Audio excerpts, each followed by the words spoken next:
Assalamualaikum warahmatullahi wabarakatuh.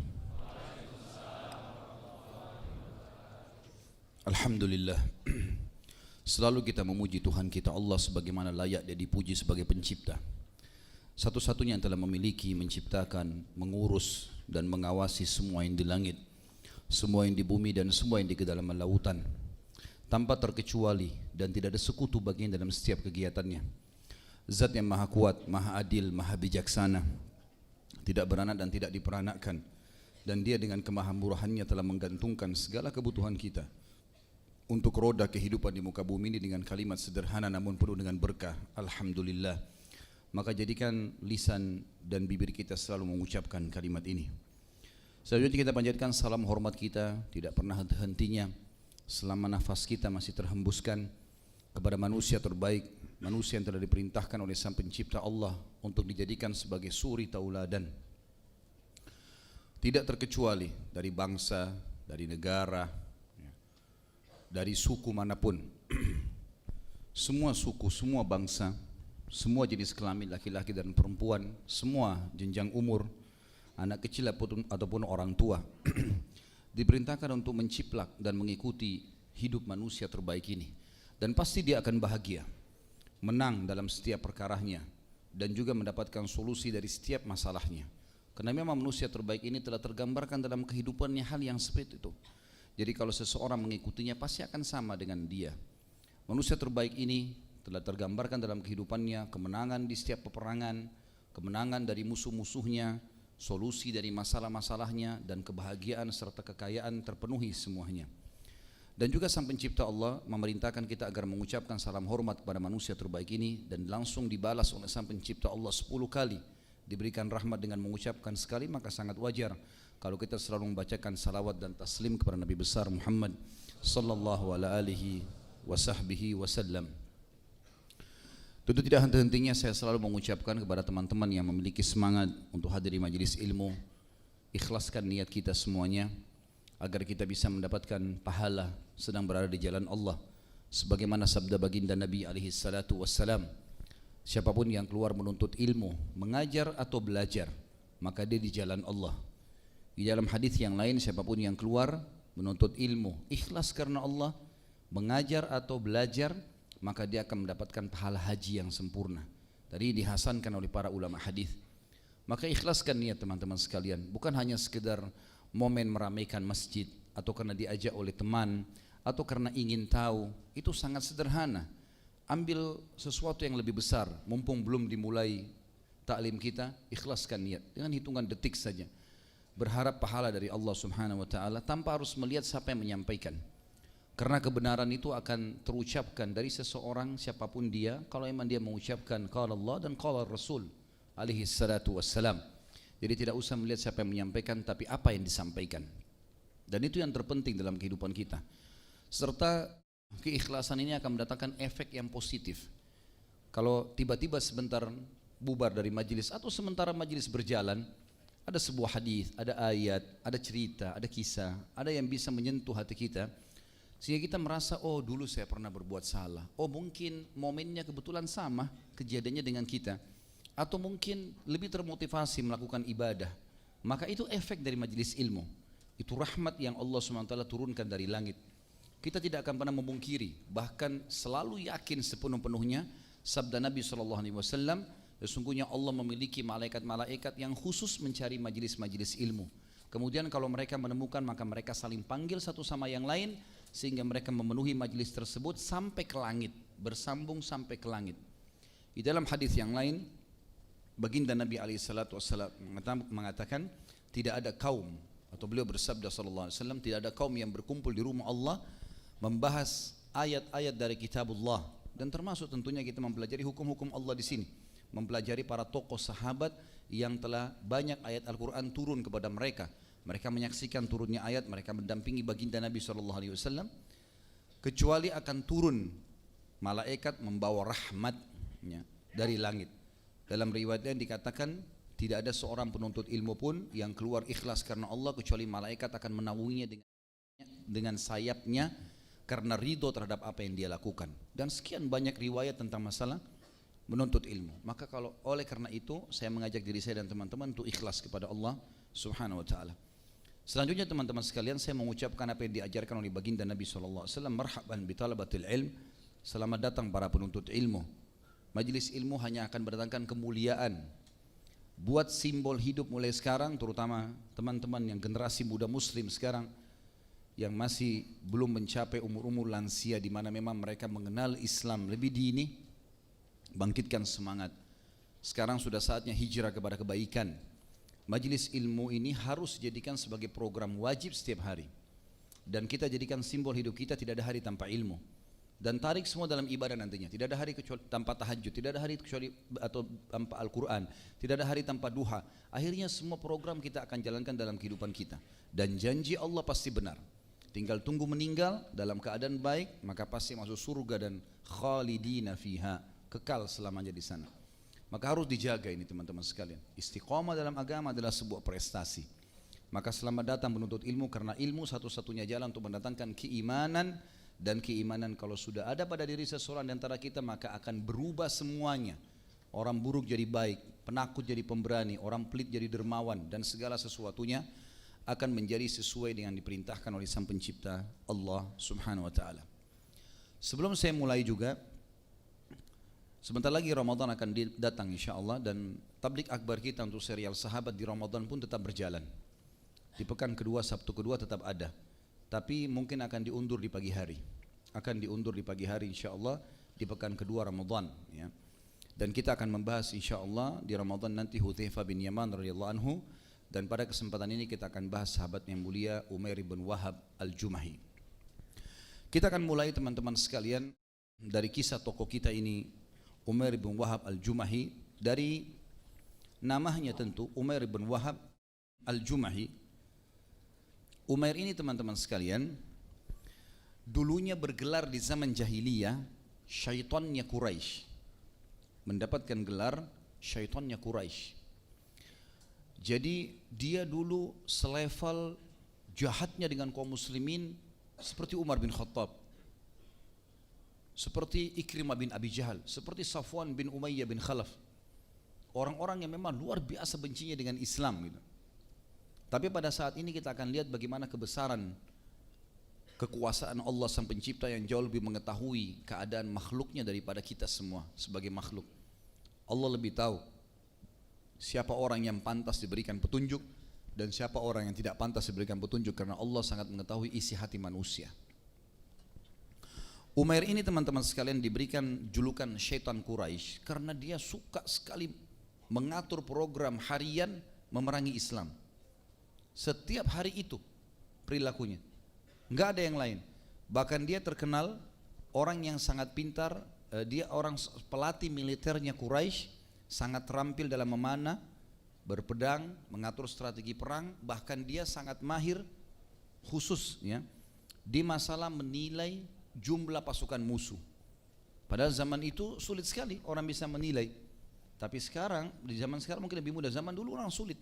Dia harus naik ke bukit yang tinggi, kemudian dia mengatakan atau dia menilai dari jarak jauh, dan ternyata tepat. Di antaranya adalah yang disebutkan perilaku dia pada saat perang Badar. Orang-orang Quraisy mengatakan kepada Umair bin Wahab, "Wahai Umair, pergilah dan nilailah jumlah Muhammad dan teman-temannya." Maka Umair pun mengelilingi pasukan muslimin di Badar sampai dia naik ke sebuah bukit, lalu kemudian dia kembali dan dia mengatakan jumlah mereka 300. Bisa lebih sedikit tapi tidak kurang dari 300. Dan ternyata betul jumlah muslimin pada saat itu 314 orang. Ini salah satu contoh kejelian dia. Umair ini dia ikut dalam perang Badar. Dan ini peperangan yang disebut dalam Al-Quran dengan Al-Furqan, Yaum Al-Furqan, hari pembeda antara kebenaran dan kebatilan. Karena pada saat itu rata-rata pemimpin-pemimpin Quraisy meninggal semuanya, termasuk Fir'aunnya umat ini Abu Jahal, termasuk Umayyah bin Khalaf, termasuk Syaibah bin Rabi'ah, Walid ibn Syaibah, Walid bin Rabi'ah, ini semuanya ya mati, dan beberapa tokoh-tokoh Quraisy yang lain. Umair ini saking musuhnya dengan Islam, dia sempat pada saat itu mengajak keempat anak laki-lakinya. Semuanya dimotivasi untuk ikut melawan kaum muslimin. 3 terbunuh di Badar. Yang terbunuh anak dia adalah Jumah, Harith, dan Atiq. Ini meninggal dalam keadaan kafir. Sementara Umair sendiri berhasil melarikan diri, dan ada satu anaknya tertawan oleh kaum muslimin, namanya Uhaib. Namanya Uhaib. Pada saat perang Badar selesai teman-teman sekalian, dan kaum musyrikin dikalahkan oleh muslimin,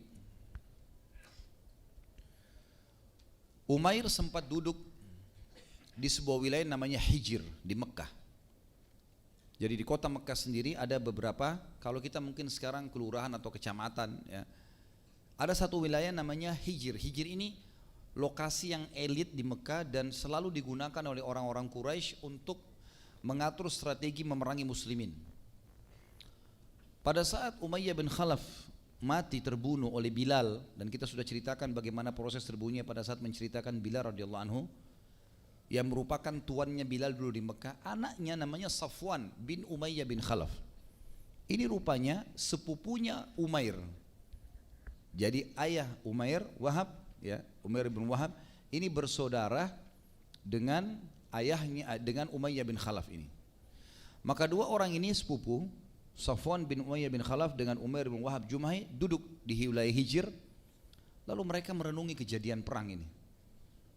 Apa yang sedang terjadi ini? Kok bisa sekian puluh tokoh-tokoh Quraisy, bukan orang biasa yang mati. Bahkan sebagian ahli sejarah mengatakan umumnya yang lolos dari pasukan Quraisy ke Mekah itu adalah orang-orang biasa semuanya.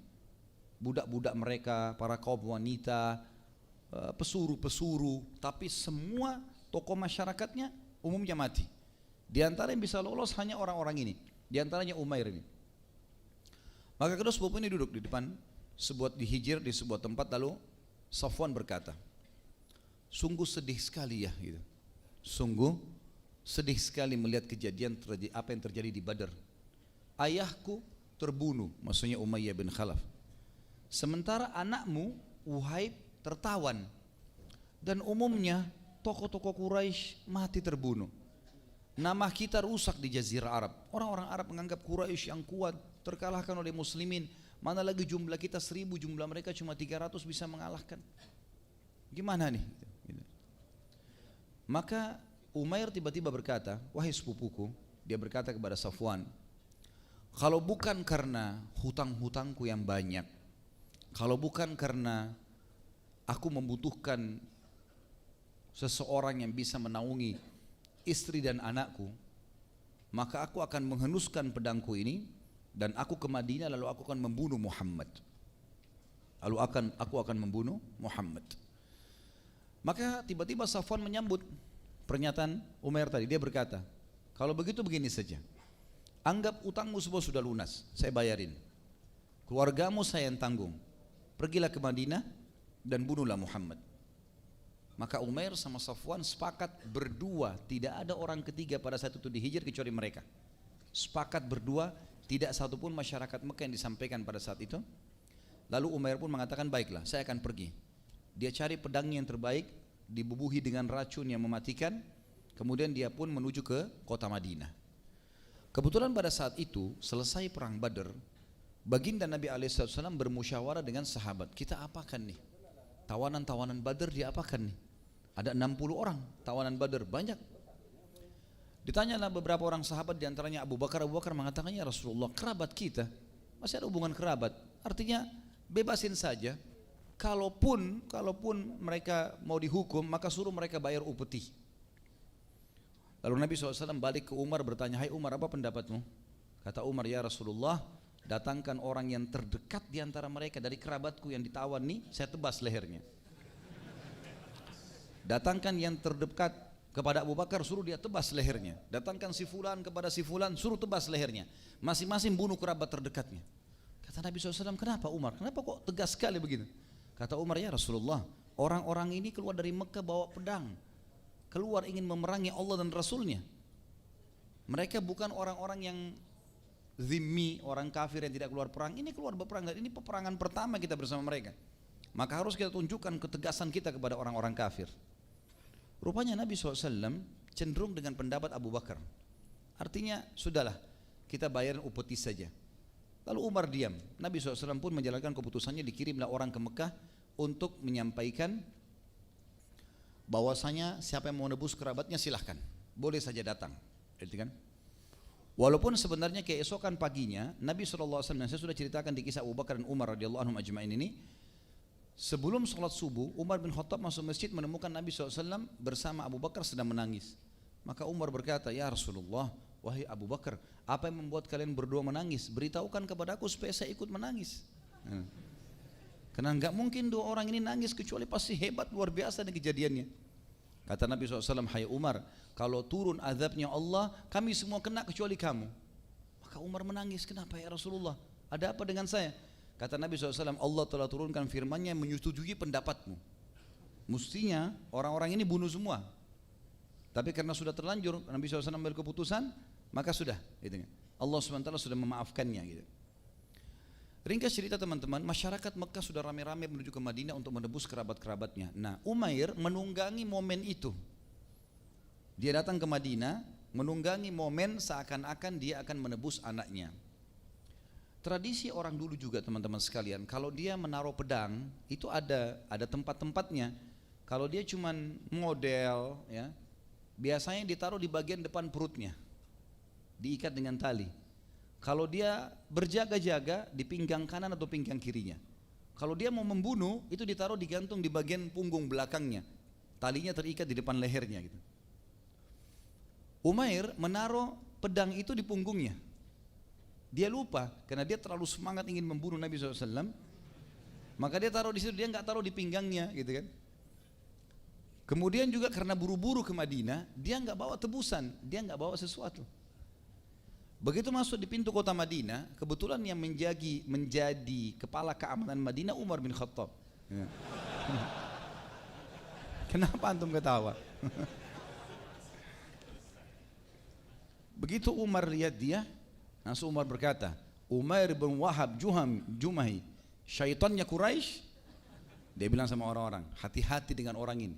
Dia tidak pernah datang kecuali untuk sesuatu niat yang buruk gitu.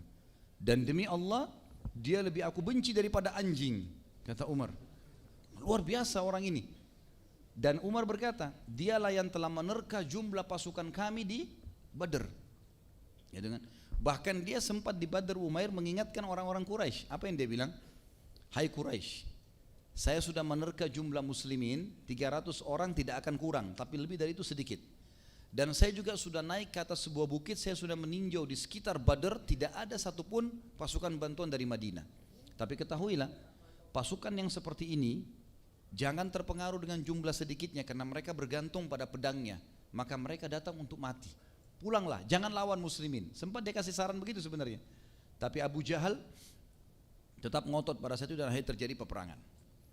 Maka Umar tahu, Umar mengatakan ini orang yang menebak jumlah kita. Sehingga sempat orang-orang musyrik mengetahui jumlah muslimin yang tadinya memang dalam strategi perang tidak boleh tahu jumlah musuh gitu kan, tidak boleh, kita usahakan jumlah kita tidak ketahuan. Maka Umar bin Khattab mengejar Umair. Umair berusaha cepat menunggang kudanya, tapi Umar sempat menangkapnya. Lalu Umar bin Khattab memegang batang lehernya gitu. Dalam riwayat begitu. Umair walaupun dia strategi perangnya hebat, tapi Umar tidak bisa dikalahkan. Umar naik di atas kuda, kakinya sampai di tanah. 2 meter lebih, tangannya saja sudah bisa mematahin leher orang gitu. Maka dalam riwayat ini dikatakan Umar mencekik, memegang batang lehernya Umair, lalu menyeretnya mendekati Nabi SAW sampai ke rumah. Begitu sampai di dalam rumah Nabi SAW, Nabi lihat Umair lagi dicekik sama Umar. Ditanya, kenapa hai Umar? Ya Rasulullah, syaitannya Quraisy datang. Ini pasti niatnya buruk gitu kan. Izinkan saya tebas lehernya. Kata Nabi SAW, biarkan dia hai Umar, lepaskan. Karena disuruh lepaskan, maka Umar pun melepas. Umair dalam kondisi dilepas seperti itu, dia masih itu kan rasa takut karena Umar sudah ada di sebelahnya. Lalu Nabi SAW berkata, wahai Umair, kenapa kau datang? Dia bilang, hai Muhammad, Selamat pagi, dia bilang begitu.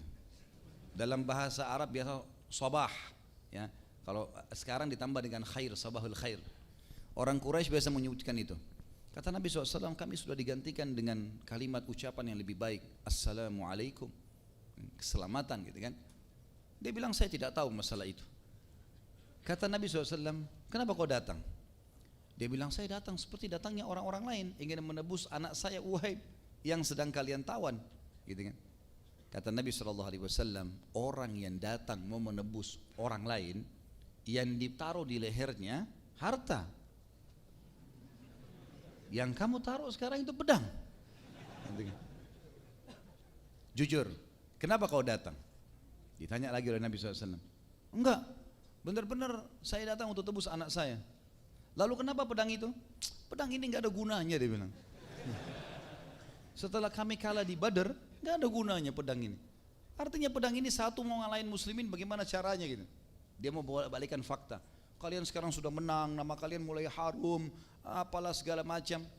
Nabi SAW balik bertanya yang terakhir, hai Umair, jujur, kenapa kau datang? Dia bilang saya mau tebus anak saya. Nabi SAW bilang, wahai Umair, bagaimana pendapatmu kalau saya mengatakan kamu duduk 3 hari yang lalu bersama dengan Safwan ibn Umayyah sepupumu di wilayah Hijr, dan sepupumu berkata, Safwan, sungguh menyedihkan ya, kita dikalahkan di Badr. Ayahku mati, Umayyah bin Khalaf, anakmu Uhaib ditawan, dan banyak tokoh-tokoh Quraisy yang mati. Nama kita rusak, ya, semangat kita sudah patah, gitu kan. Lalu kamu berkata kepada Safwan sepupumu, kalau ada yang membayar utang-utangku, ada yang menanggung istri dan anakku, maka saya akan ke Madinah kemudian membunuh Muhammad. Dan pedangmu sudah kau letakkan racun untuk membunuhku, gitu kan. Secara letterlet Nabi SAW tahu ini, gitu kan. Semuanya ditahu oleh Nabi SAW. Maka Umair tunduk kepala sebentar, lalu kemudian diangkat, dia mengatakan asyhadu an la ilaha illallah wa anna Muhammad rasulullah. Syahadat. Sebagian sahabat yang ada di belakang tidak dengar penjelasan Nabi ini, nggak ngerti kenapa orang ini tiba-tiba syahadat, gitu kan. Tapi Umar sama yang lain sudah tahu karena Nabi sebutin, pedangmu kau letakkan gini segala macam, gitu kan. Maka setelah itu Nabi SAW mengatakan, rangkul teman kalian ini, ajarkan buat dia Islam supaya dia tahu agamanya. Maka Umar bin Khattab berkata, sungguh Umair, mukamu sebelum kau masuk Islam lebih aku benci daripada anjing. Tapi sekarang setelah kau syahadat, kau lebih saya sayang seperti saya sayang sebagian dari anak-anakku, gitu kan. Itu statement yang masyhur tentang Umar. Maka Umar pun memegangnya lalu diajarin tentang Islam. Sebagian sahabat yang di belakang yang agak jauh tidak tahu apa kejadian, datang bertanya kepada Umair, hai Umair, tadi kau datang kenapa? Bawa pedang, kami lihat kau bawa pedang segala macam. Dan kau sempat ada isu kalau kau akan menebus anakmu. Kenapa kau tiba-tiba syahadat? Dia bilang, demi Allah, yang diucapkan oleh Rasulullah SAW itu tidak ada yang tahu kecuali saya sama Safwan. Dan pasti Allah yang sampaikan kepada dia. Enggak mungkin. Bagaimana bisa ada disampaikan kalau mungkin sekarang orang bisa sadap telepon segala macam lain. Zaman dulu enggak ada. Berarti enggak mungkin, gitu kan? Dan dia berakal sih, dia bisa tangkap itu. Maka saya syahadat justru karena membuktikan tentang kebenarannya. Lalu setelah dia belajar dari beberapa sahabat Islam, dia berkata kepada Nabi SAW, ya Rasulullah, saya dulu sangat benci dengan Islam sebagaimana anda tahu. Dan saya merasa menyesal kenapa saya perangi dulu anda agama Islam. Dan saya bersyukur kepada Allah karena saya sekarang justru dapat petunjuk. Izinkan saya pulang ke Mekah, saya ingin mendakwahi kaum saya. Kata Nabi SAW, baiklah, silakan pulang. Di Mekah rupanya Safwan sepupunya ini udah mulai duduk di Darun Nadwa, karena kan ayahnya Umayyah bin Khalaf, Abu Jahal, pimpinan-pimpinan Quraisy termasuk Abu Lahab segala sudah mati kan. Maka yang datang sekarang menjadi pemimpin mereka kayak generasinya, termasuk Safwan dan Umair ini. Maka Safwan berkata, tenanglah Quraisy, sebentar lagi ada berita gembira yang membuat kesedihan kalian kala di Badr sudah hilang. Maksudnya Nabi SAW berhasil dibunuh gitu. Karena dia tahu sepupunya ini hebat gitu kan. Maka setiap orang datang dari Madinah dia tanya, ada kabar enggak di sana? Ada kabar, Quraisy kalah di Badr. Dia bilang, saya sudah tahu itu. Ayahmu mati terbunuh, saya sudah tahu. Abu Hakam terbunuh, saya udah tahu. Ada yang lain nggak? Nggak ada. Itu saja. Ada satu kafilah datang, ditanya lagi. Ini orang-orang yang datang ke Madinah nembus-nembus kerabatnya nih, gitu kan. Terus saja dia tanya, nggak ada berita. Lalu dia tanya terakhir, ada yang bertemu dengan Umair? Gitu kan. Kata mereka, Umair ada di Madinah, sudah sampai Madinah. Safwan senyum, oh berarti sudah ada program nanti, mungkin berhasil. Dia nggak tahu ini sudah belajar Islam gitu. Yang jelas teman-teman sekalian, beberapa waktu kemudian tidak disebutkan hari atau pekan gitu kan. Umair datang. Melihat dari jauh, Safwan langsung sambut dia. Hai Umair, mana beritanya? Gitu kan. Kata Umair, wahai Safwan, bertakwalah kepada Allah. Masuk Islam lah, Islam itu benar. Asyhadu an la ilaha illallah wa anna Muhammad Rasulullah gitu. Kata Safwan, apa yang menyebabmu begini? Dia bilang hidayah, saya sudah tahu ini kebenaran. Kau juga mesti berakal, harus masuk Islam gitu. Mana kebencianmu berasa kau berangkat? Sudah dihilangkan sama Allah gitu. Akhirnya Safwan marah. Enggak ada tanggungan utangmu, enggak ada tanggungan keluargamu gitu. Kata dia enggak masalah gitu. Ini kisah masuk Islamnya dan kisah yang paling banyak diangkat oleh para ahli sejarah dan yang menulis biografi beliau radhiyallahu anhu adalah di poin ini yang paling penting. Seperti itulah kurang lebih. Kemudian Nabi SAW setelah itu teman-teman sekalian,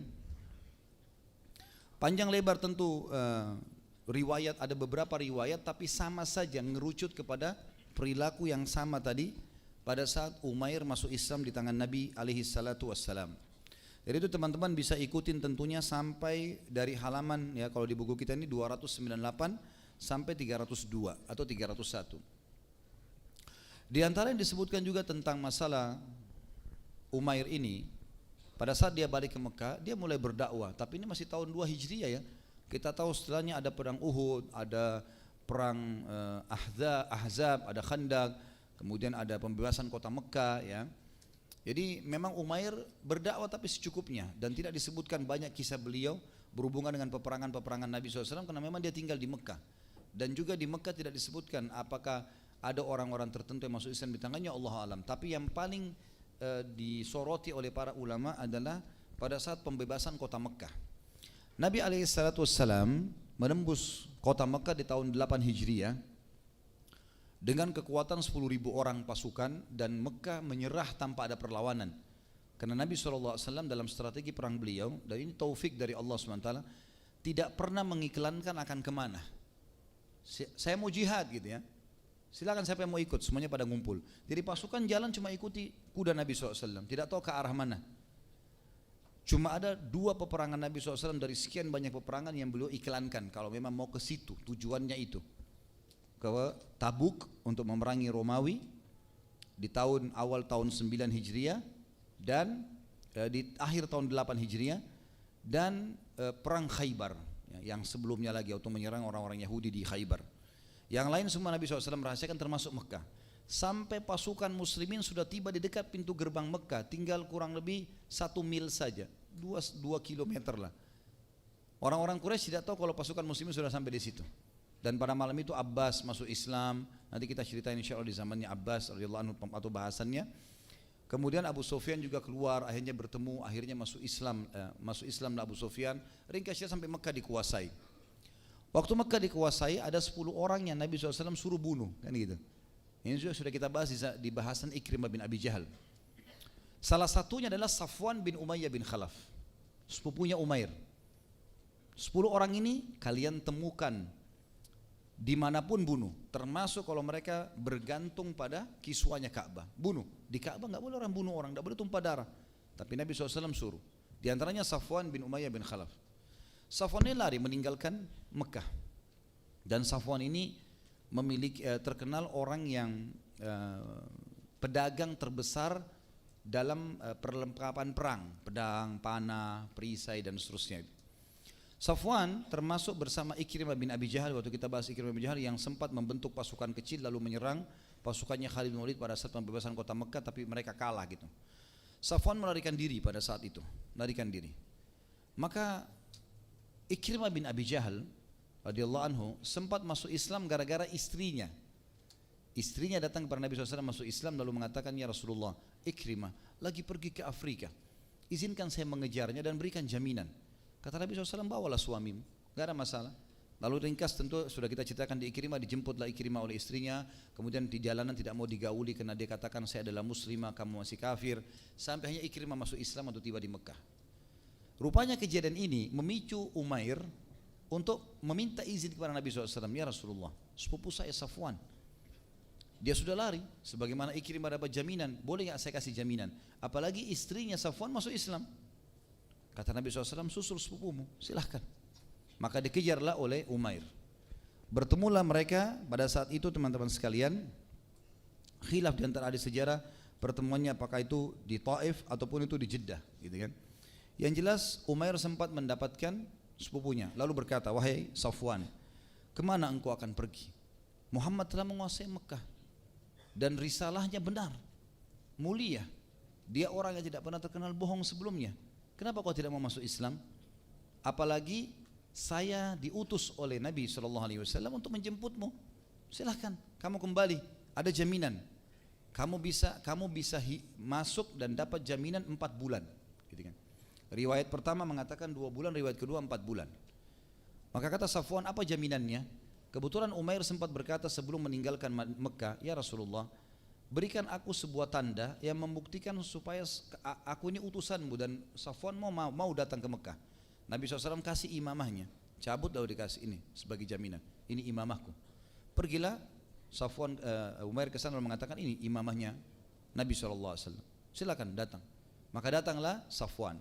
Begitu bertemu dengan Nabi SAW, lalu kata Nabi, kata Safwan, hai Muhammad, aku telah dapat berita dari sepupuku kalau engkau menjaminku dan aku bisa lolos. Kata Nabi SAW, turunlah dari kuda. Dia bilang, saya tidak akan turun sampai engkau menyebutkan jaminanmu.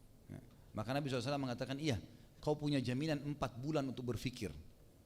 Artinya bisa, kamu punya keamanan walaupun tidak masuk Islam, silahkan. Kata Safwan, baiklah. Kemudian dia turun, dia menjabat tangan Nabi SAW. Lalu mulailah Nabi SAW waktu itu menyusun pasukan menuju ke perang Hunain, lembah yang berada di antara Mekah sama Taif. Waktu itu muslimin butuh senjata karena jumlah muslimin 10.000 orang punya senjata. Tapi ada pasukan lain yang datang sekitar 2.000 orang bergabung dengan pasukan muslimin sehingga jumlah mereka mencapai 12.000. 2.000 ini kurang senjatanya.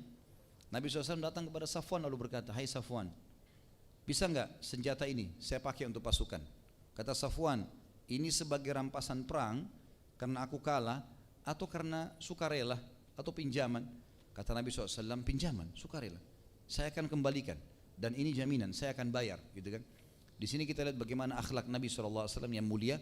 Walaupun beliau sudah menguasai Mekah, beliau tetap memberikan hak orang yang memang tidak jadikan harta rampasan perang. Karena Nabi SAW sempat mengiklankan di Gunung Safa pada saat mengumpulkan Quraisy, mengatakan kalian semua bebas, tidak ada tawanan perang dan semua harta kalian kembali pada kalian. Jadi termasuk Safwan di sini. Maka Safwan tersentuh dengan itu, tapi dia belum masuk Islam. Lalu Safwan pun ikut di perang Hunain dalam kondisi dia dalam keadaan kafir untuk membela sukunya saja karena sama-sama dari Quraisy. Dan setelah balik sebelum 4 bulan dia akhirnya masuk Islam. Dan masuk Islamnya Safwan itu ada bahasan masalah Safwan radhiyallahu anhu. Yang ini tentu ayahnya juga Umayyah bin Khalaf, orang yang sangat luar biasa seperti Ikrimah. Abu Jahal ayahnya luar biasa benci dalam Islam, tapi anak-anaknya subhanallah dapat hidayah. Dan nanti juga akan menjadi ibrah yang akan kita ambil pelajaran pada kesempatan kita ini adalah masalah hidayah atau petunjuk dari Allah Sang Pencipta. Tentu sampai sini cerita tentang masalah Umair ini teman-teman sekalian yang ditulis oleh penulis kita di sini, ya.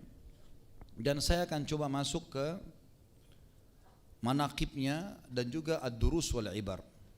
Apa sih keutamaannya Umair dan juga pelajaran yang bisa kita ambil. Yang pertama teman-teman sekalian, seperti umumnya para sahabat adalah salah satu yang masuk Islam dan akhirnya menjadi sahabat, dan ini sudah satu keutamaan sendiri. Karena sahabat definisinya sudah pernah kita sebutkan harus melihat Nabi SAW dengan mata kepalanya, kemudian beriman, kemudian meninggal dalam keyakinan tersebut. Dan Umair tetap di Mekah sampai dia meninggal dalam keadaan Islam. Berarti dia salah satu sahabat, dan ini karunia yang luar biasa ini. Itu kelebihan yang pertama. Kelebihan yang kedua adalah masuk Islamnya Umair disebabkan karena mukjizat Nabi Muhammad SAW.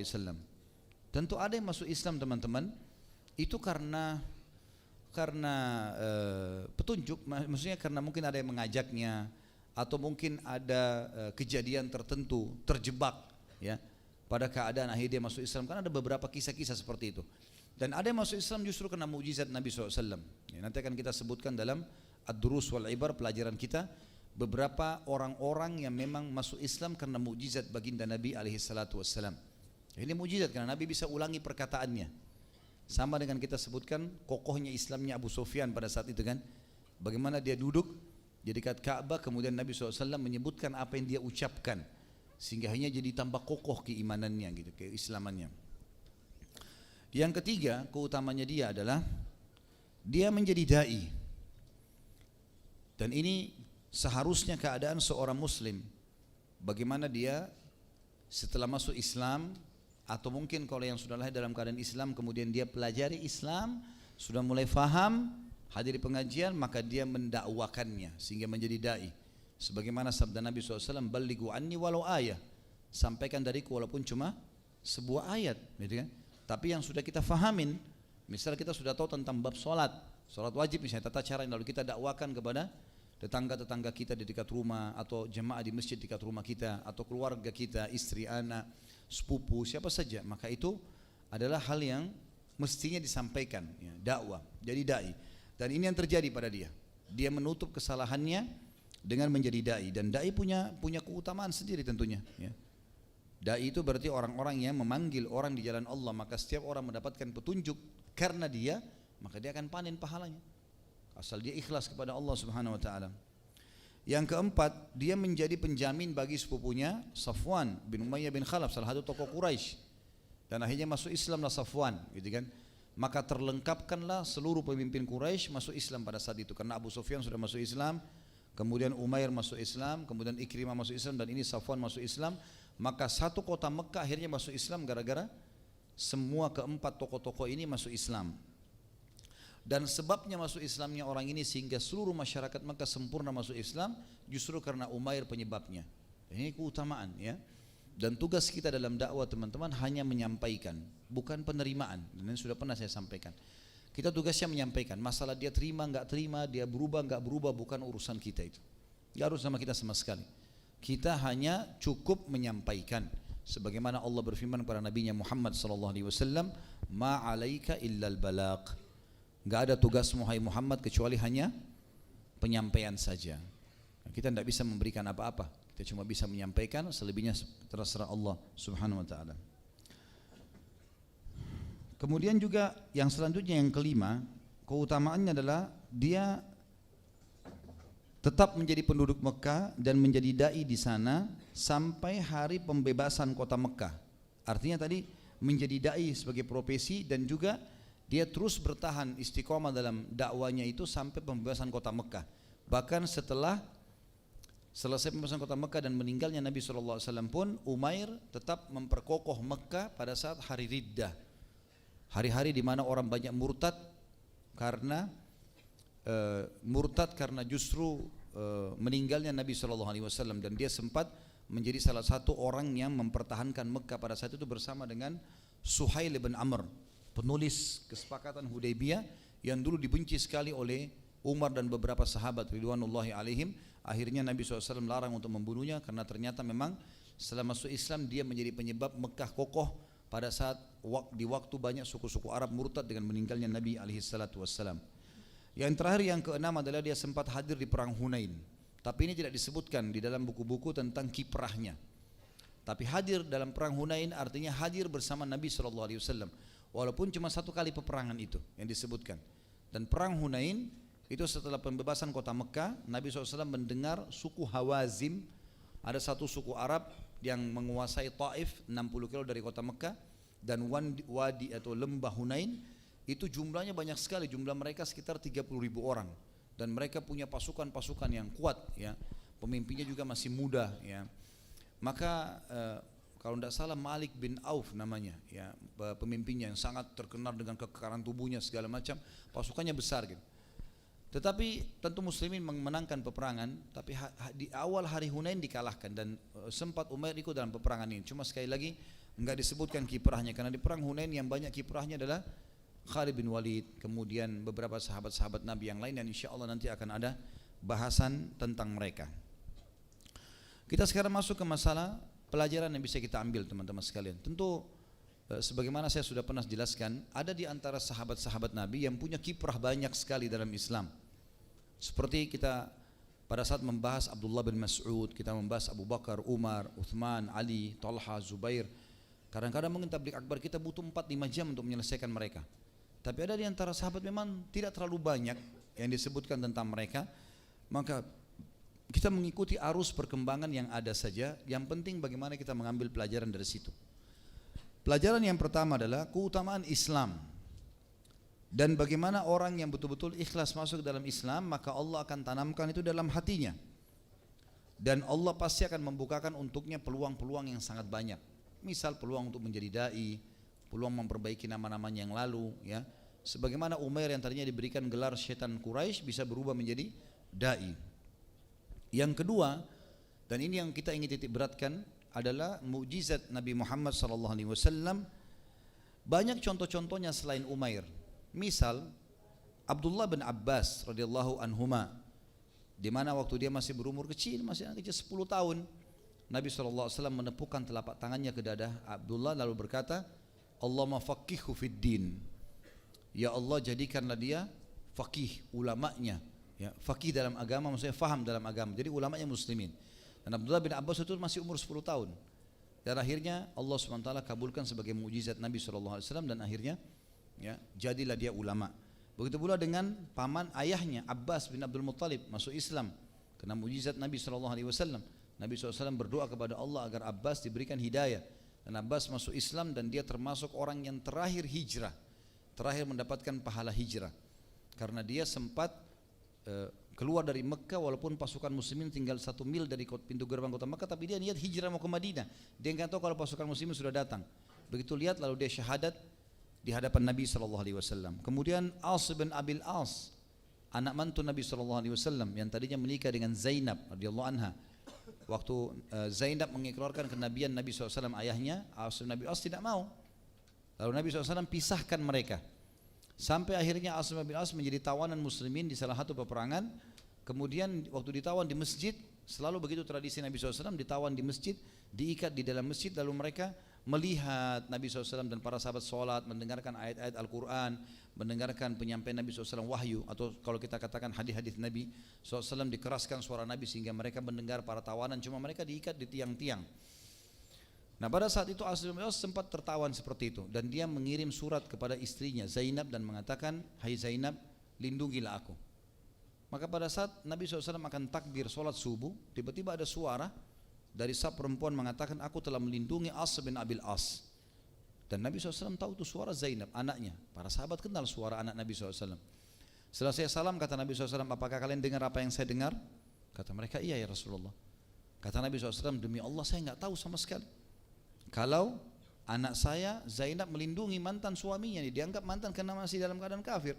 Kecuali dia syahadat maka bisa disatukan walaupun tidak ada akad nikah lagi, gitu kan. Yang terjadi teman-teman sekalian pada saat itu, Nabi SAW mengatakan, terserah kalianlah, ya, mau diterima atau enggak gitu. Tiba-tiba Zainab mengirim dari saf belakang sebuah kalung, dan kalung ini adalah kalungnya Khadijah radhiyallahu anha, yang Nabi SAW sangat kenal kalung itu. Dan kalung itu dulunya Khadijah hadiahkan waktu Zainab menikah dengan As bin Abi As ini. Lalu diberilah kepada Nabi SAW, maksudnya ini Zainab ingin menebus suaminya, seperti itulah. Maka Nabi SAW sempat meneteskan air mata karena mengingat Khadijah. Lalu beliau mengatakan lagi kalimat, terserah kalian, lakukanlah apa yang kalian lakukan. Maka mereka pun mengatakan, kami membebaskan As bin Abi As karena anda ya Rasulullah. As bin Abi As melihat kejadian tersebut kagum betul, dan dia berapa hari dengar ayat Al-Quran. Maka dia pun izin pulang ke Mekah. Waktu dia pulang ke Mekah, dia kembalikan semuanya hak-hak hak-hak masyarakat Mekah. Dan dia bertanya, masih ada hak kalian tertinggal?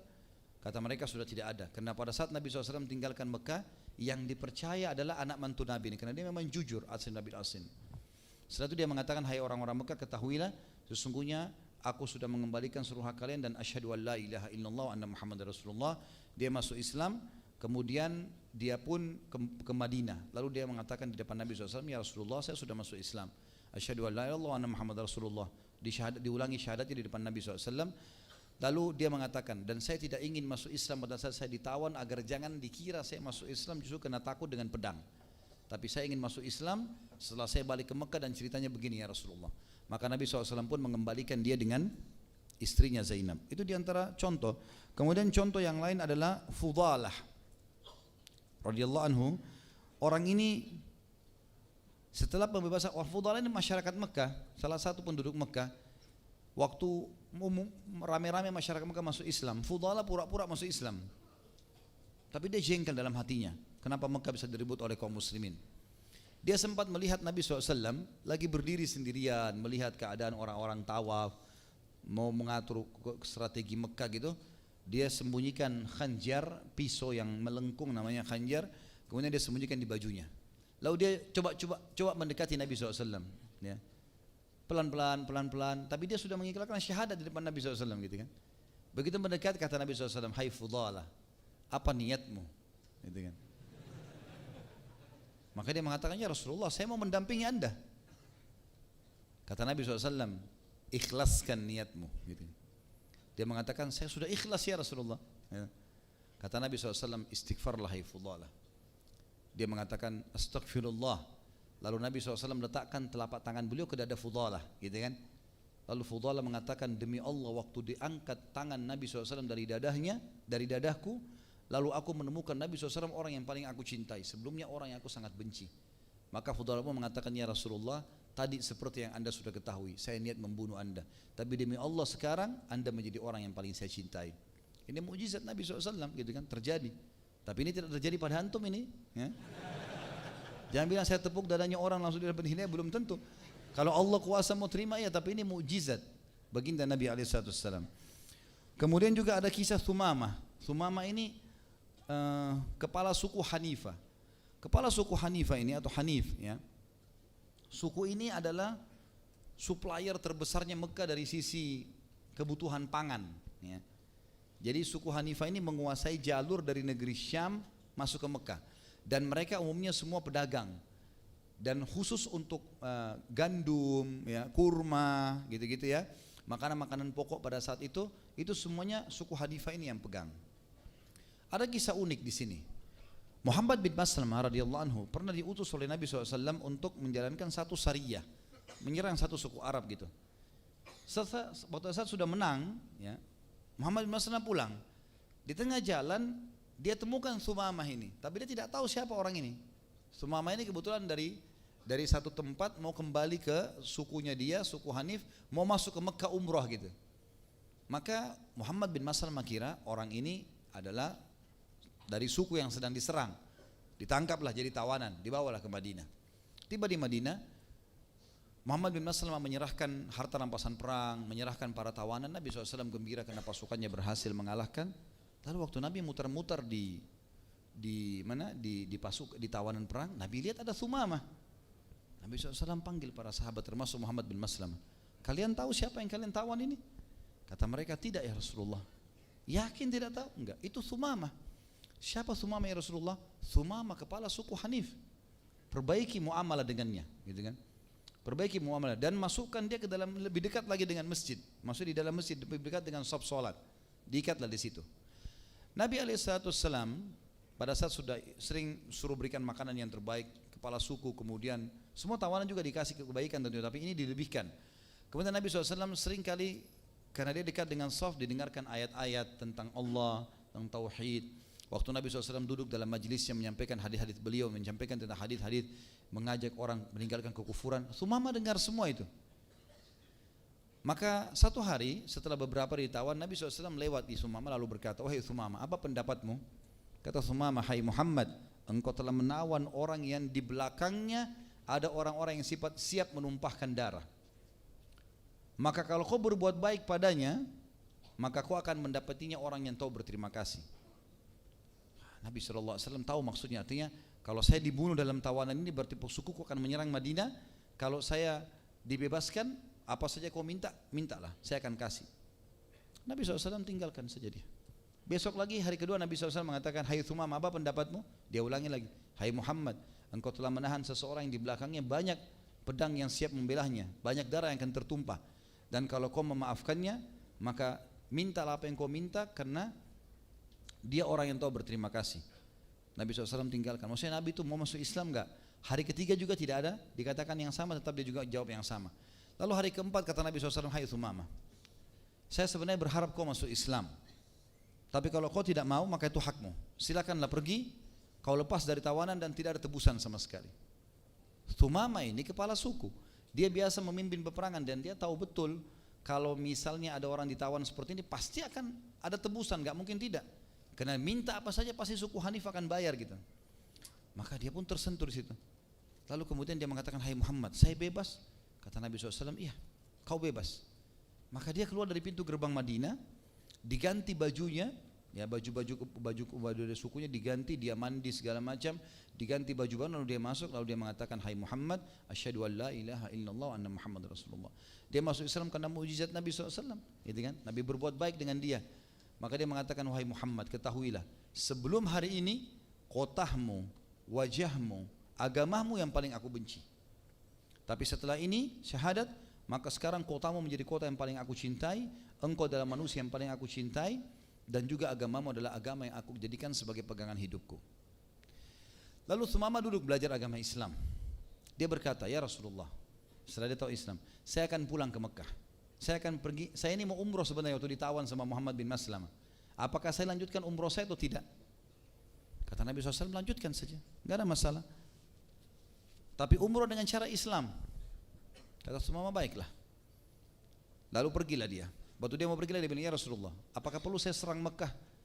Kata Nabi SAW, tidak, jangan dulu. Tapi kalau kau ingin lakukan sesuatu yang bisa membuat mereka takut, musuh-musuh Allah, lakukanlah.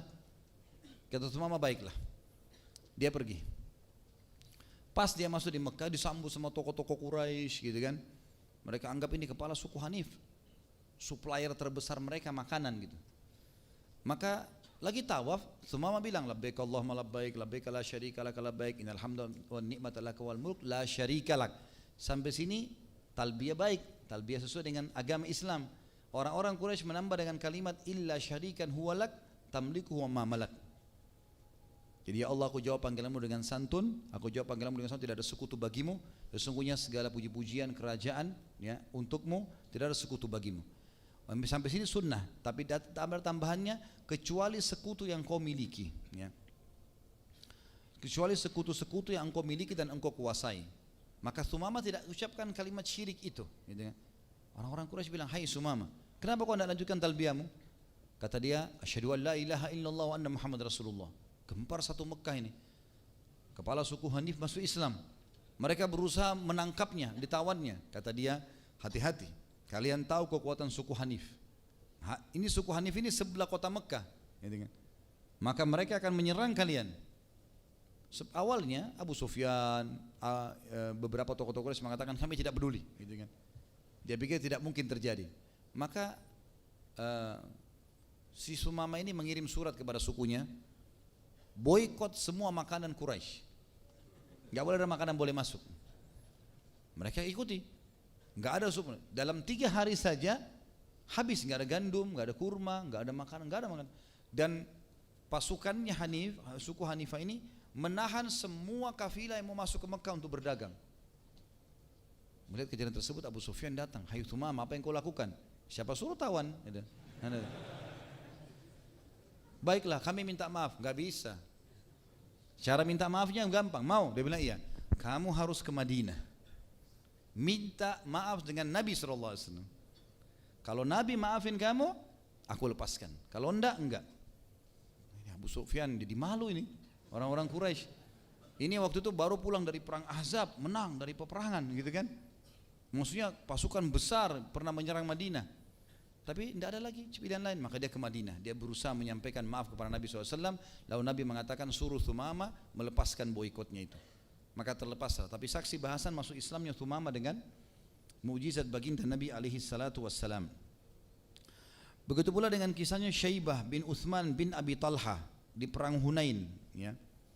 Ini juga orang Syaibah bin Uthman ini mau membunuh Nabi SAW. Sama persis kasusnya, hampir sama tadi dengan kisahnya Fudalah.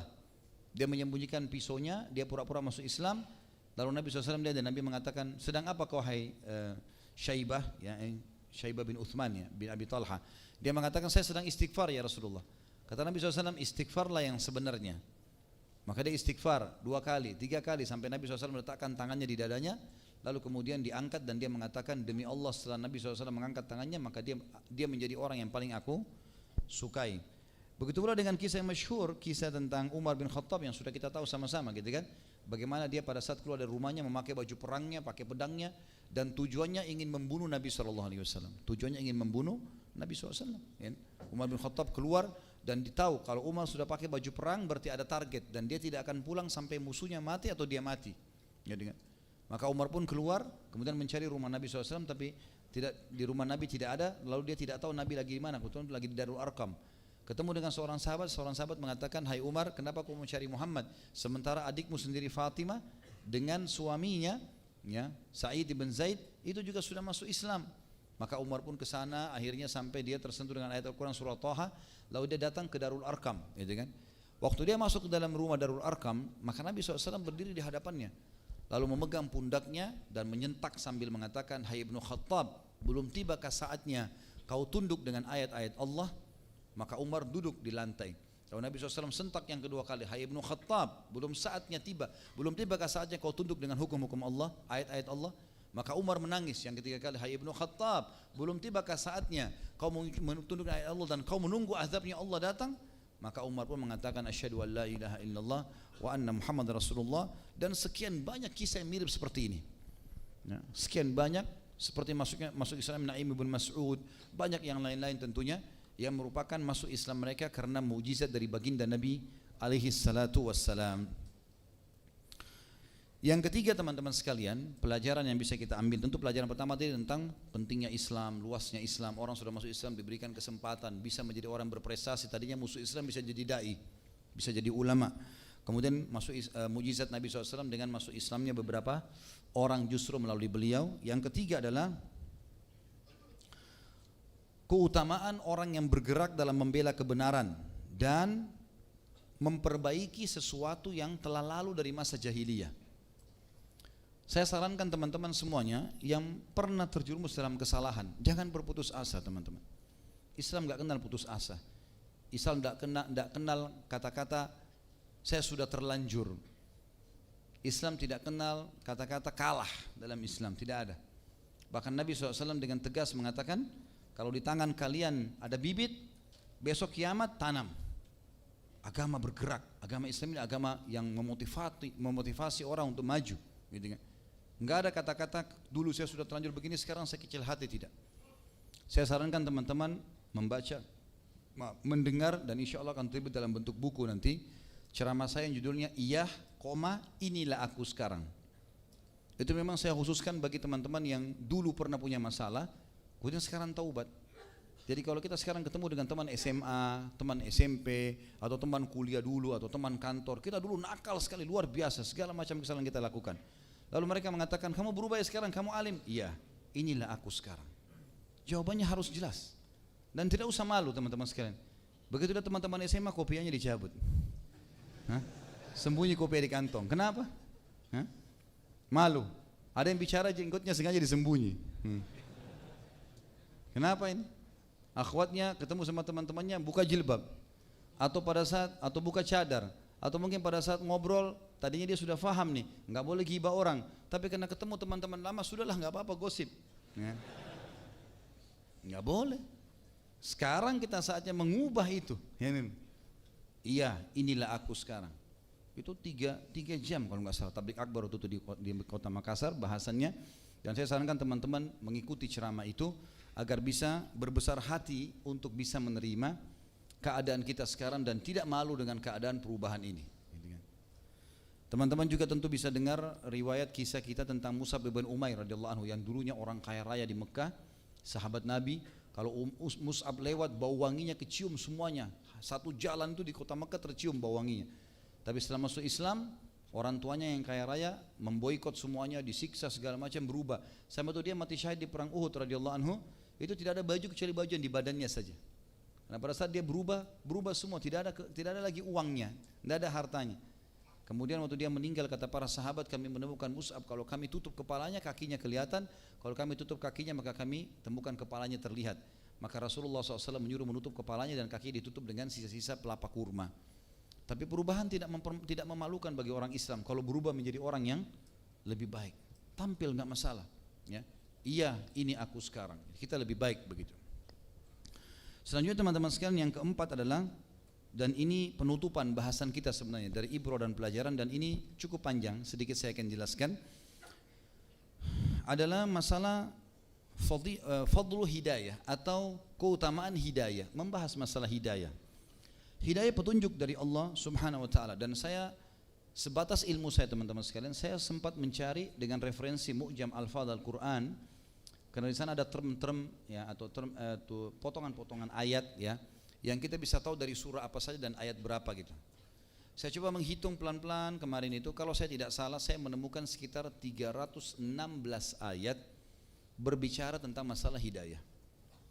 Dan ini termasuk besar. Saya dulu subhanallah waktu menyusun materi tentang judulnya di YouTube ada bekal dunia akhirat, masalah takwa.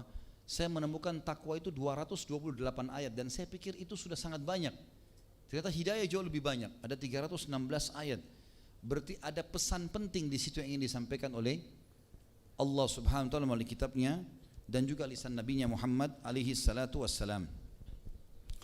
Tentu kalau saya simpulkan teman-teman sekalian, nanti akan kita sebutkan dan kita baca tentang statement Ibnu Qayyim rahimahullah tentang masalah hidayah ini. Tapi saya simpulkan hidayah minimal dibagi dua oleh para ulama. Nanti Ibnu Qayyim menyebutkan 4. Ada namanya hidayatul irsyad. Artinya petunjuk ya, hidayah petunjuk dari Allah, tapi dia masuk dalam bab irsyad, manusia yang melakukannya, mengaplikasikannya. Seperti misalnya kita mengajak sholat ya, kita mengajak jihad, kita mengajak puasa ya. Semua ini teman-teman sekalian adalah hidayah irsyad.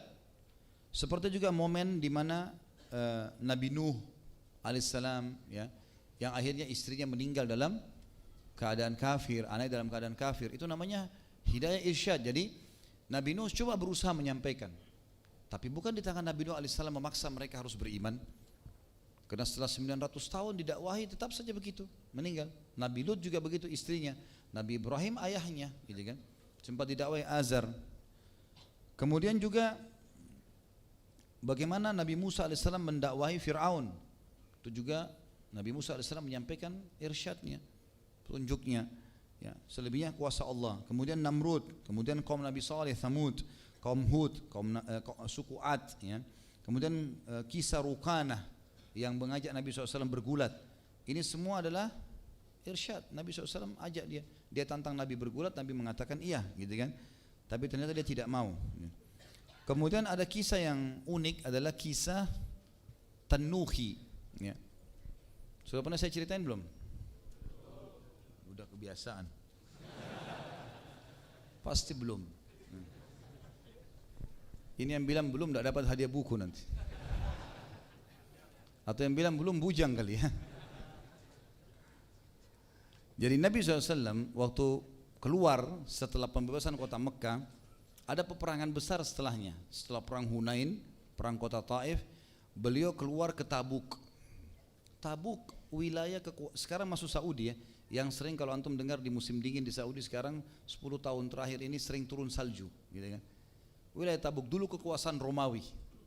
Nabi SAW ingin menunjukkan kekuatan muslimin, maka beliau keluar. Pertama kali muslimin terkumpul sampai 30.000 orang pasukan perang. Nabi iklankan terkumpul semuanya. Keluarlah Nabi SAW ke sana ya. Dan waktu itu kebetulan musim panas. Dan surah At-Taubah awal-awalnya menceritakan tentang pembebasan kota Mekah dan bagaimana akad dengan musyrikin. Pertengahan surah At-Taubah itu berbicara tentang membongkar, menceritakan perang Tabuk dan membongkar kedok orang-orang munafik. Jadi teman-teman kalau mau lebih jauh bisa ikuti di YouTube ceramah saya tentang perang Tabuk, tapi saya coba simpulkan saja. Nabi SAW waktu ke sana, yang jadi raja pada saat itu Romawi, kaisarnya adalah Herakl. Dan Herakl ini pernah masuk Islam. Waktu surat Nabi SAW tiba di tangannya dulu, waktu awal-awal, waktu Nabi SAW kirimin surat para raja-raja sampai di tangan dia, dan dia sempat bertanya kepada Abu Sufyan. Dia bilang waktu surat Nabi SAW tiba dulu waktu awal-awal ya, waktu selesai perang Badr, Nabi SAW menyurat kepada tokoh-tokoh dunia gitu kan. Pada saat itu teman-teman sekalian, kata Herakl, datangkan kepada saya orang-orang Arab, turunan Arab yang dari kota Mekah. Kebetulan Abu Sufyan waktu itu datang dari negeri Syam gitu kan. Lalu Herakal bertanyalah banyak hal dengan dia. Nanti kita ceritakan di kisah Abu Sufyan. Yang jelas Herakal sempat bertanya banyak hal gitu kan, siapa dia, bagaimana keadaannya, jalur nasabnya, gitu kan, bagaimana keadaan kalian dengan dia, semua dijawab jujur oleh Abu Sufyan, gitu kan. Kalau dia punya jalur nasab yang baik, dia orang yang terpercaya dan seterusnya, dan peperangan terjadi antara kami dengan dia, sekali menang sekali kalah. Kesimpulannya kata Herakal apa? Kalau betul yang kau ucapkan itu, maka dia adalah nabi yang disebutkan dalam Injil, dan kalau betul yang kau ucapkan, maka pasti dia akan menguasai apa yang di dua telapak kakiku ini. Abu Sufyan waktu itu pertama kali tersentuh Islam dalam hatinya gara-gara perkataan Herakal ini. Yang jelas teman-teman sekalian, Herakal kumpulkan para pastor-pastor pada saat itu, kemudian mengajak mereka untuk masuk Islam, tapi mereka menolak. Padahal sebenarnya sempat Herakal mengucapkan syahadat, maka Herakal pun murtad kembali dari Islam. Jadi Herakal sudah tahu kebenaran Nabi alaihissalam. Waktu pasukan Nabi SAW tiba di Tabuk, Herakal dengar yang datang adalah Nabi SAW dan dia tahu ini Nabi. Maka dia berkata kepada pasukannya, saya akan utus seseorang menemui ini orang ini, tapi saya sudah tahu orang ini Nabi, dan kalian tahu saya seorang pastor. Maka saya akan utus seorang utusan, kalau utusan saya membawa informasi yang saya inginkan, berarti dia sudah pasti Nabi. Harus kalian bisa mengikutinya. Diutus salah satu orang namanya Tanuhi. Ya, dalam buku-buku bahasa Arab begitu, saya tidak tahu dalam bahasa Inggrisnya. Tanuhi ini datang ke pasukan muslimin karena dikirim oleh Herakal dan disambut oleh Nabi SAW. Orang ini kebetulan anak muda yang memang Herakal minta, saya minta anak Nasrani yang bisa bahasa Arab dan kuat agamanya, enggak mudah murtad gitu. Dan pada Tanuhi datang ke sana, Nabi SAW heran melihat bahasa Arabnya bagus sekali, orangnya cerdas. Maka Nabi SAW tawarkan Islam. Tapi pesannya Herakal, begitu kau ketemu sama Muhammad itu, tanda kenabian pertamanya adalah, lihat dia tanya enggak tentang suratnya sudah sampai ke saya atau enggak. Kalau dia tanya itu berarti tanda kenabian sudah ada. Maka begitu tiba Tanuhi ketemu Nabi SAW, dia bilang saya utusan Herakal.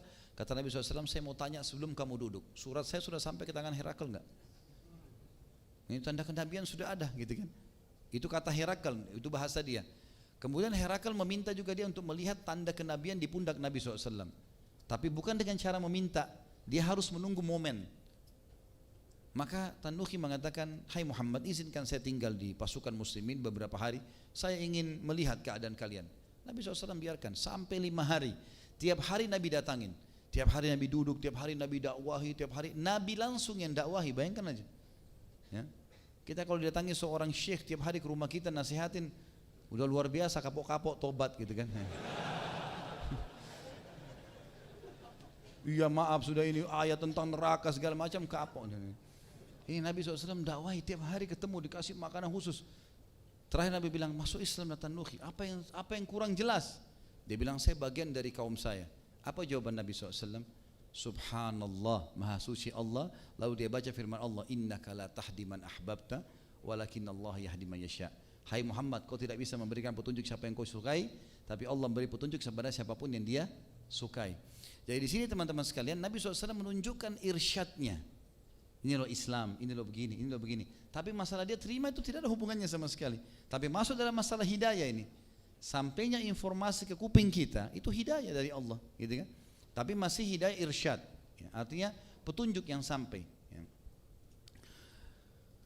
Kemudian yang kedua teman-teman sekalian adalah hidayah taufik. Hidayah taufik adalah murni dari Allah ini. Allah Subhanahu Wa Taala kalau mau maka dapat, kalau enggak. Tapi tentu hidayah taufik ini tidak lepas dengan keadilan dan kemahabijaksanaan Allah. Ya, seperti Fir'aun. Fir'aun tadi sudah kita sebutkan, dia masuk dalam irsyadnya Nabi Musa alaihissalam, diberikan petunjuk. Tapi subhanallah, Allah tidak berikan taufiknya. Kenapa? Karena Allah tahu orang ini tidak akan beriman. Tidak akan beriman. Memang dasarnya orang ini Allah sudah tahu ujungnya dia tidak akan beriman. Tapi Nabi Musa alaihissalam disuruh kasih irsyad, dia enggak mau. Ya, ini masuk dalamnya. Tapi Allah sementara dengan kemahaadilannya, bukan berarti Allah paksa dia harus jadi buruk, enggak. Tapi Allah tahu taufiknya untuk siapa.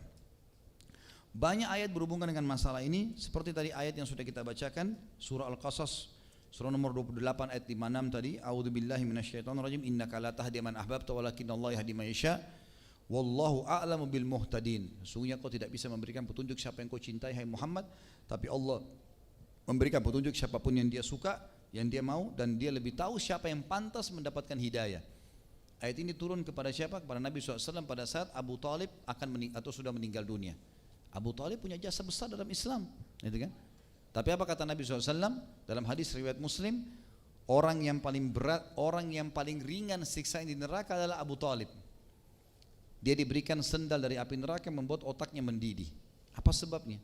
Waktu mau meninggal, dia tahu kebenaran Islam. Lalu Nabi SAW mengatakan, hai pamanku, ucapkan la ilaha illallah, syahadat. Aku akan tolong kamu pada hari kiamat. Selesai, jasamu besar. Abu Jahal di kepalanya, Fir'aunnya umat ini, gitu kan? Dia bilang, hai Abu Talib, kalau kau ucapkan kami akan benci kau selamanya. Kami akan ceritakan segala macam keburukanmu, gitu. Lalu kemudian dia bingung antara keduanya, lalu dia mengatakan, saya tidak bisa meninggalkan agama nenek moyang saya. Dia tidak sangka, tiba-tiba pada saat itu tercabut ruhnya, meninggal. Maka Nabi SAW sedih, paman yang disayangi, punya pengorbanan, saking besarnya pengorbanan Abu Talib sampai pernah 3 tahun suku Hashim, suku Muttalib, suku yang dipimpin oleh Abu Talib ini diboikot oleh Quraisy 3 tahun. Enggak boleh nikah, enggak boleh transaksi, enggak boleh sampai kelaparan, dikenal dengan Syi'ib Abu Talib. Ada dulu perkampungan Abu Talib di Mekah bersama kaum muslimin, hanya karena membela kesukuan saja gitu. Tapi subhanallah, Allah mengatakan kau tidak bisa memberikan petunjuk siapa yang kau cintai. Allah lebih tahu kenapa Abu Talib tidak syahadat. Ini namanya hidayah taufik. Begitu juga dengan firman Allah Subhanahu wa taala di dalam surah Al-An'am, surah nomor 6 ayat 125, dan ini mirip dengan kejadian Umair bin Wahab, ya. Betul dengan mukjizat Nabi SAW, tapi ini taufik dari Allah. Musuh Islam tadinya, Umar bin Khattab, dan tadi banyak contoh yang sudah saya sebutkan, musuh-musuh Islam bisa dapat taufik. Allah tahu orang-orang ini layak mendapatkan petunjuk, maka Allah berikan taufiknya. Seperti dalam surah Al-An'am surah nomor 6 125 berbunyi, a'udzubillahi minasyaitonirrajim, faman yuridillahu an yahdiyahu yashrah sadrahu lil Islam wa man yurid an yudillahu yaj'al sadrahu dayyikan harajan ka'annama yas'adu fis sama' kadzalika yaj'alullahu rijza 'alal ladzina la yu'minun. Siapa yang Allah inginkan beri petunjuk kepadanya, Allah akan lapangkan dadanya menganut Islam, dan siapa yang Allah ingin sesatkan, maka Allah akan membuat dadanya sempit dan dia seakan-akan sedang menuju atau tertekan ke langit, ya. Begitulah Allah memberikan kehinaan kepada orang-orang yang tidak beriman. Jadi di sini sekali lagi hidayah taufik itu Allah Subhanahu wa taala memang keputusan mutlaknya, tapi dengan keadilan dan kebijaksanaannya. Jadi tidak ada sama sekali kezaliman di situ. Sekarang kita dengarkan sebagai penutup teman-teman sekalian statement yang disampaikan oleh Ibnu Qayyim rahimahullah, dan beliau membagi hidayah menjadi 4. Ibnu Qayyim rahimahullah menyebutkan ada 4 macam atau tingkatan hidayah. Kalau tadi saya simpulkan ada 2, ya. Itu yang umumnya sampai para ulama. Yang pertama, beliau mengatakan hidayah itu ammah. Hidayah yang sifatnya umum. Hidayah ini meliputi semua makhluk hidup dengan jenisnya yang beragam. Dan ini tentu sangat rinci penyampaian beliau rahimahullah. Jadi maksudnya seperti hewan tahu makanannya, hewan tahu cara melahirkan induk hewan, ya. Kemudian hewan anak bayinya tahu cara menyusui, ya. Kita mungkin semua juga begitu, tahu bagaimana ini tangan fungsinya untuk ini, ya. Kemudian dan seterusnya, mata melihat, telinga mendengar, dan ini semua namanya hidayah ammah, dan ini masuk dalam seluruh makhluk tidak terkecuali. Yang kedua adalah hidayatul bayan wad dalala wat ta'rif wal irsyad. Artinya hidayah bayan, ya, hidayah yang berisi penjelasan, ya, argumentasi yang seperti tadi kita jelaskan, hidayat irsyad, ya. Kata beliau, ini semua bisa dilakukan oleh siapapun yang memiliki kemampuan menyampaikannya. Ini yang dimaksud dalam firman Allah Subhanahu wa taala dalam surah Asy-Syura surah nomor 42 ayat 52. A'udzu billahi minasyaitonir rajim, wa innaka latahdi ila siratim mustaqim. Sesungguhnya kamu benar-benar akan memberi petunjuk kepada jalan yang lurus. Artinya kita punya peluang untuk menyampaikan kebaikan-kebaikan kepada orang. Itu namanya hidayah irsyad. Allah juga yang memudahkan kita memahami dan kita bisa menyampaikan. Setiap muslim yang menyuruh pada kebaikan, ketaatan atau amal soleh adalah seorang da'i kepada hidayah. Selain itu hidayah juga dapat diperoleh dengan kitab atau dari kitab bacaan maupun kitab visual sekarang. Yang ketiga, hidayah taufik wal ilham. Ya. Artinya taufik tadi yang kita jelaskan ya, hanya mutlak dari Allah. Ini merupakan kekhususan Allah Subhanahu wa taala, tidak ada yang memilikinya kecuali Allah Subhanahu wa taala. Ia memberi hidayah kepada siapa yang ia kehendaki tanpa ada campur tangan pihak lain, sekalipun Nabi Muhammad SAW. Sebagaimana dalam firman Allah dalam surah Al-Baqarah, surah nomor 2 ayat 272. Yang bunyinya, A'udzubillahi minasyaitonirrajim, laisa 'alaika hudahum walakinnallaha yahdi may yasha. Bukanlah kewajibanmu menjadikan mereka mendapat petunjuk, akan tapi Allah lah yang memberi petunjuk, maksudnya memberi taufik siapa yang dikehendakinya. Karena hati berada di tangan Allah Subhanahu wa taala dan ia dapat membolak-balikan sekehendaknya. Hidayah taufik ini juga dan ilham, kata Ibnu Qayyim rahimahullah, memiliki dua tingkatan. Ini lagi dibagi dua. Hidayah yang ketiga ini, taufik dan ilham ini, yang Allah berikan taufiknya, ya Allah mudahkan dia untuk itu.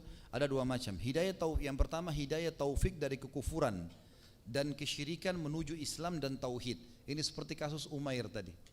Ini sebabnya kita ambil pelajaran ini ya. Karena memang Allah SWT mengeluarkan dia dari kekufuran. Bisa saja Allah buat dia mati, dibunuh oleh kaum muslimin. Umar bin Khattab bisa tebas lehernya tadi.